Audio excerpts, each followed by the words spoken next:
Assalamualaikum warahmatullahi wabarakatuh. Horas Medan. Hai guys, salam ketemu lagi bersama kami di Rusdian Effendi Channel. Nah, kali ini kami akan menyajikan konten-konten tentang bahasa dan sastra ada kaitannya dengan perkembangan bahasa di Kota Medan ini. Dalam video kali ini kami akan menyajikan tentang bagaimana trik kita untuk menulis pantun.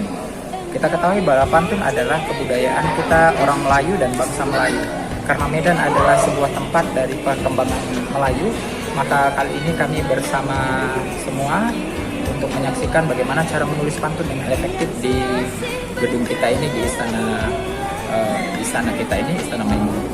Satu lagi guys, yang perlu kita perhatikan di sini, jangan lupa tonton video kami sampai habis dan jangan lupa subscribe video saya, dan satu lagi like dan tekan terus support video kami ini. Mari kita saksikan bersama-sama.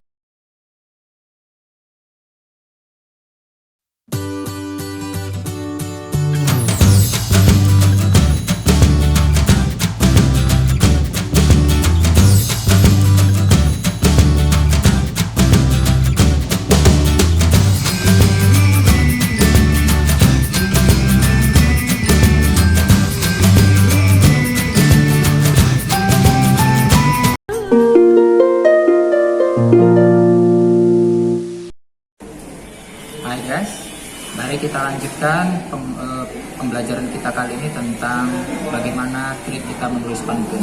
Tapi ada baiknya sebelum kita mempelajari tentang bagaimana tiap menulis pantun, kita harus tahu dulu sebenarnya apa itu pantun. Nah, pantun itu adalah sebuah karya sastra yang berasal dari bahasa dan sastra Melayu. Nah, pantun itu sebenarnya memiliki bentuk yang berbeda dari penggunaan sastra yang lainnya. Nah, adalah salah satu bentuk yang membuat pantun ini lebih berbeda, yaitu penggunaan rima, kemudian barisnya, dan ada di dalamnya sampiran dan isi. Kemudian ada satu pesan yang nanti disampaikan kepada kita semua, dan biasanya dalam sastra Melayu ini pesan itulah yang menjadi komunikasi penting dalam hal pada zaman dahulu untuk menyampaikan maksud dan tujuan kepada orang lain. Biasanya ini dinilai sebagai sesuatu yang dinilai sopan atau merupakan suatu bentuk kebanggaan bagi orang-orang Melayu dalam pesta-pesta adat atau budaya-budaya. Baik, sekarang kita masuk ke bagian yang kedua yang namanya ciri-ciri. Ciri-ciri pantun sebenarnya ada 4 ciri-ciri pantun itu. Yang pertama, pantun itu terdiri dari 4 baris. Nah, dari 4 baris tersebut terbagi atas 2 bagian pertama. Di baris pertama dan yang kedua disebut dengan sampiran, sedangkan baris ketiga dan baris keempat disebut dengan isi. Nah, pada bentuk sampiran, baris pertama dan kedua itu mengisahkan tentang alkisah sesuatu yang sebenarnya tidak ada hubungannya dengan isi, tapi menghantarkan bunyi-bunyi rima terakhirnya agar nadanya sama dengan bunyi 2 baris terakhirnya. Sementara yang disebut dengan isi adalah bentuk yang disebut dengan tujuan, yang amanat atau pesan yang akan disampaikan orang pada intinya. Nah, ciri yang selanjutnya adalah ciri-ciri pantun itu adalah memiliki suku kata di antara 8 sampai 12 suku kata. Contoh misalnya, sungguhlah elok si akar rotan. Dalam satu bentuk baris kita hitung, sungguhlah elok si akar rotan. Jadi dalam satu baris tadi terdapat 10 suku kata. Ini berarti masih memenuhi kuota, masih memenuhi syarat penulisan pantun, yakni 8 sampai 12 suku kata. Kemudian ciri-ciri berikutnya adalah terdiri dan bersajak AB-AB. Nah, bersajak AB-AB ini artinya adalah kalau baris pertama itu bersajak hurufnya A, maka nanti baris ketiga itu hurufnya sama, barisnya hurufnya A. Sementara kalau baris keduanya B, maka baris keempat B. Nanti akan kita lihat bagaimana contohnya.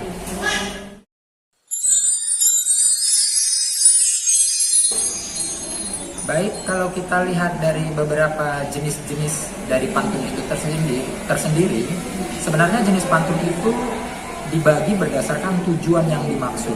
Kalau tujuannya itu menyampaikan sesuatu bentuknya nasihat, maka pantun itu disebut dengan pantun nasihat. Ada juga pantunnya berbentuk agama, kalau isi-isi kaidahnya ada tuntutan dan isi keagamaan di dalamnya.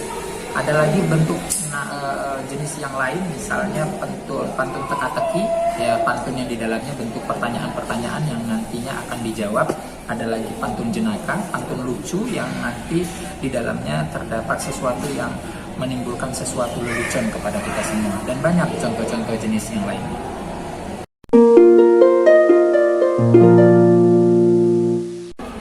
Nah guys, sebenarnya kalau kita lihat dari bentuk pantun ini, dia ada hal-hal yang mirip dari bentuk yang lain yang namanya disebut dengan syair. Nah, antara pantun dan syair memiliki kemiripan karena sama-sama jenis puisi lama, sama-sama memiliki 4 baris.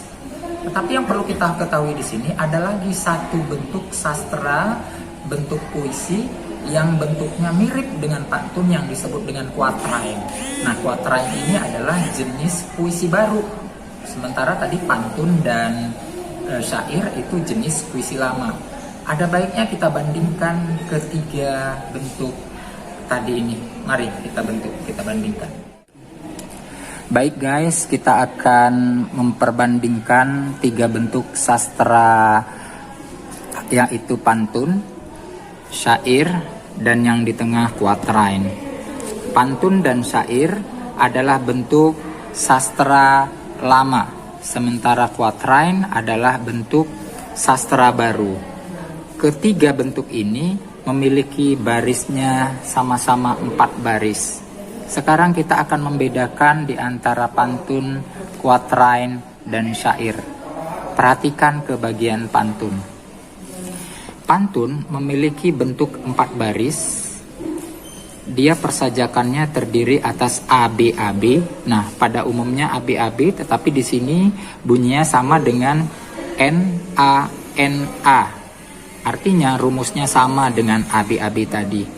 Kemudian dia memiliki 2 sampiran dan 2 isi. Tadi saya katakan bahwa sampiran itu adalah sesuatu yang bentuknya memperkaya atau memperindah penghantar kepada isi, dan pada dasarnya dia hanya bentuk mengantarkan bunyi akhirnya.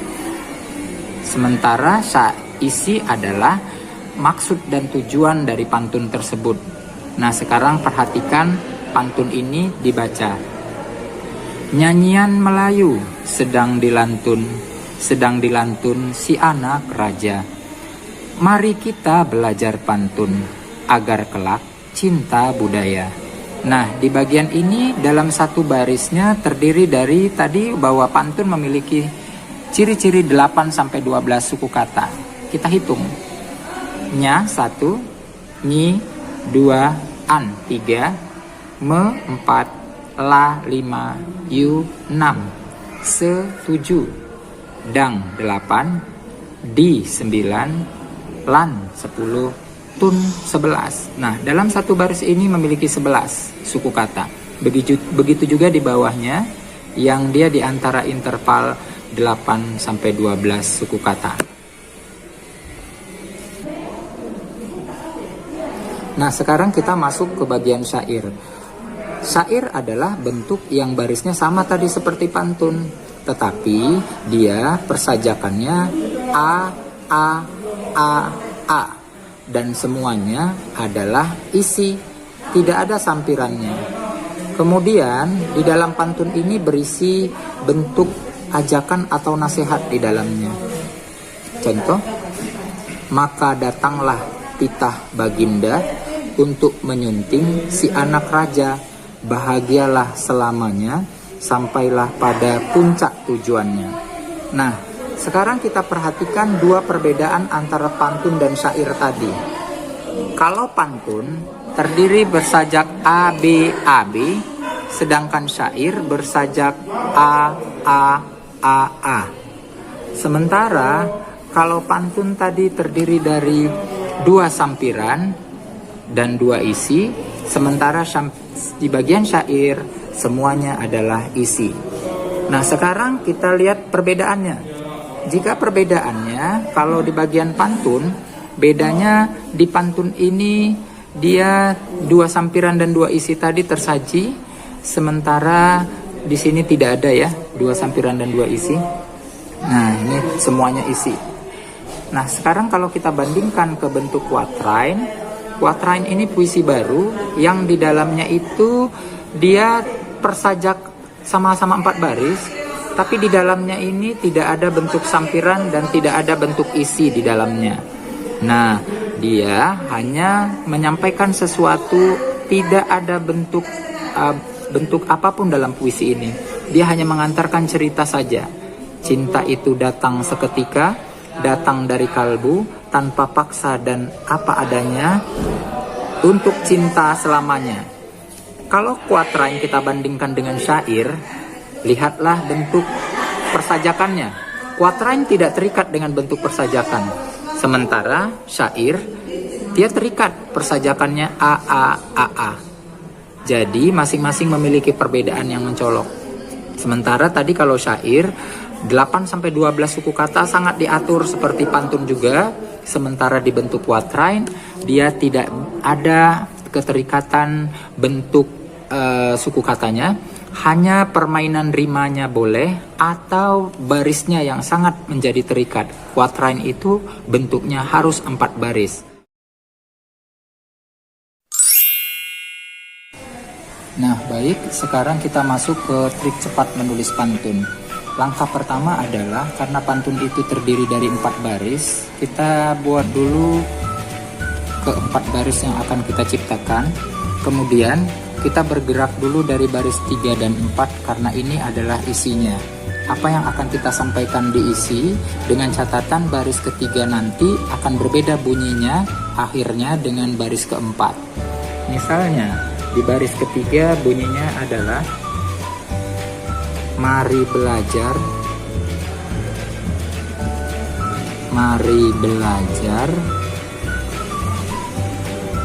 menulis pantun. Nah, baris ketiga akhirannya un, maka nanti baris keempat tidak boleh sama dengan baris ketiga. Misalnya, agar kita segera pandai, agar kita segera pandai. Nah, sekarang kita lihat dulu suku katanya dulu. Ini tadi akhirannya ai. 1, 2, 3, 4, 5, 6, 7, 8, 9, 10. Berarti masih bisa ya, karena suku katanya di antara 8 sampai 12 suku kata. 1, 2, 3, 4, 5, 6, 7, 8, 9, 10. Sama seperti itu, 10 suku kata berarti masuk dalam ciri-ciri itu. Nah, sekarang kita naikkan ke atas. Untuk baris ketiga kita naikkan ke pertama, dan keempat kita naikkan bunyinya ke bagian kedua. Berarti nanti bunyi pertama ketiga ini akan berbunyi un, dan baris keempat berbunyi ai. Nah, sekarang kita cari kalimat yang cocok di dalamnya. Apa ya? Misalnya un, padanan katanya misalnya santun. Misalnya anak raja berpergian. Misalnya apa? Anak raja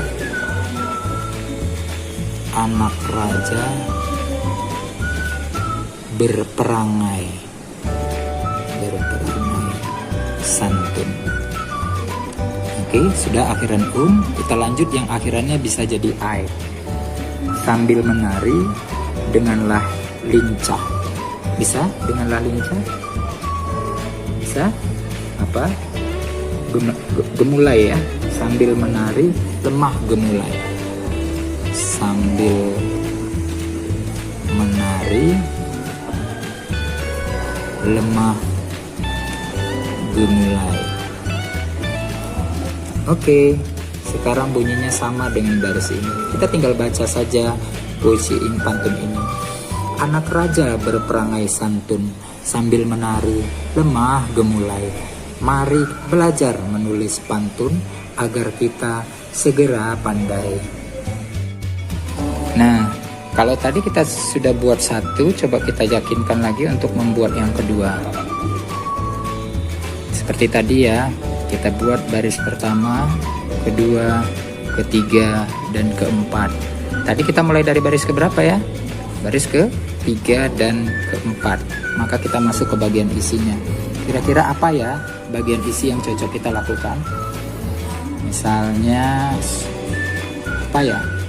Karena kita sedang berada di Istana Maimun, coba kita cerita tentang Istana Maimun. Istana Maimun memanglah indah. Istana Maimun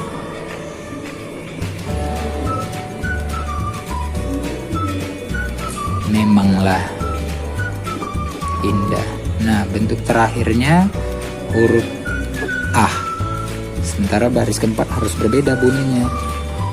Kebanggaan kita orang Medan. Kebanggaan kita. Kebanggaan kita. Si anak Medan misalnya. Si anak Medan. Nah, sekarang kita analisis dulu suku katanya. 1, 2, 3, 4, 5, 6, 7, 8, 9, 10. Baris ketiga 10 suku kata. Baris keempat 1, 2, 3, 4, 5, 6, 7, 8, 9, 10, 11. Berarti masih bisa ya, karena dia di antara 8 sampai 12 suku kata. Nah, sekarang kita naik baris ketiga, kita akan naikkan ke baris pertama, bunyinya harus huruf A. Sementara baris keempat bunyinya an, kita harus bunyinya sama dengan itu, an. Kita cari yang sama dengan huruf A dan an. Misalnya kata tampah. Kata tampah, oke. Sementara an pada kata makan. Nah, sekarang kita buat deh kalimatnya. Misalnya, sungguh elok. Sungguh elok. Kue ditampah. Oke. Nah, sementara kita lanjut lagi. Akhir kata makan, kue diletak lalu dimakan. Kue diletak lalu dimakan. Nah, sekarang kita analisis suku katanya. Baris pertama 1, 2, 3, 4, 5, 6, 7, 8, 9. Bisa ya? 1, 2, 3, 4, 5, 6, 7, 8, 9, 10. Bisa kan? Nah, sekarang kita tinggal membacanya. Sungguhlah elok kue ditampah, kue diletak lalu dimakan. Istana Maimun memanglah indah, kebanggaan kita si anak Medan. Oke, sip.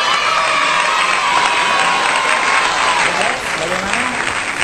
Sudah menyaksikan video kami kan?